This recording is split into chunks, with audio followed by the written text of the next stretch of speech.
Paul Butler missed weight for his clash with Emmanuel Rodriguez, but even an extra few pounds could not prevent him being caught in a Puerto Rican whirlwind on Saturday night. The baby-faced assassin surrendered his chance to win the vacant IBF bantamweight title when he failed to make the 118 pounds limit at Friday's weigh-in. The title remained on the line for Rodriguez, and the away fighter wasted no time in his pursuit of his first world belt, flooring Butler twice inside the opening session. First, Rodriguez caught Butler with a flush, sweetly timed left hook that put the British fighter on the seat of his pants. Then, he went for the jugular. Butler soaked up pressure on the ropes and was eventually sent to the canvas again. He felt he'd slipped. The referee disagreed. From then on, it seemed the end was nigh. But to Butler's credit, he regrouped well. Still in there, if still outclassed for much of the fight. By the fourth round, blood was pouring from his nose as Rodriguez stalked him around the ring. When the British fighter did emerge from behind his high guard and let his hands go, the Puerto Rican only clapped his gloves together, urging him on. Butler obliged and continued to give it a go, even as his face turned increasingly crimson thanks to more sharp counter-punching from Rodriguez. In the final few rounds he began to open up and take the fight to his opponent.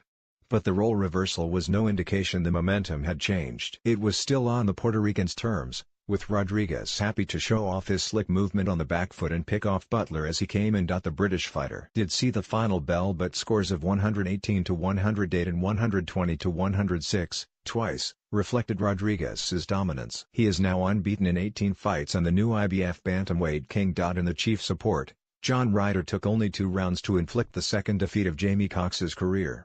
In the battle of 2 super middleweight southpaws, Ryder ended a tame opening few minutes in emphatic fashion. Cox was stopped by a brutal George Groves body shot back in October. This time it was a counter right hook to the head that did the damage. It took a few seconds for the Swindon fighter to hit the floor, but when he did he looked in all sorts of bother. He lay face down, trying to muster the strength to go again.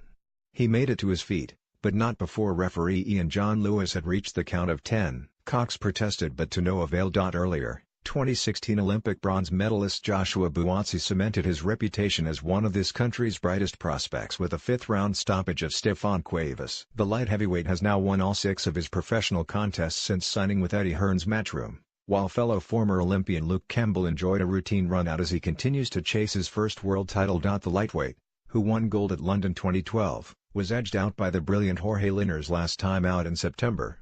But ahead of a rematch with Ivan Mendy, Campbell stopped Troy James in 5 rounds and now hopes to exact revenge over Mendy next in a final eliminator for Mikey Garcia's WBC title. In the undercard fight of the night, James Tennyson climbed off the floor to stop Martin Joseph Ward in a thrilling super featherweight clash for the European, Commonwealth and WBA international titles.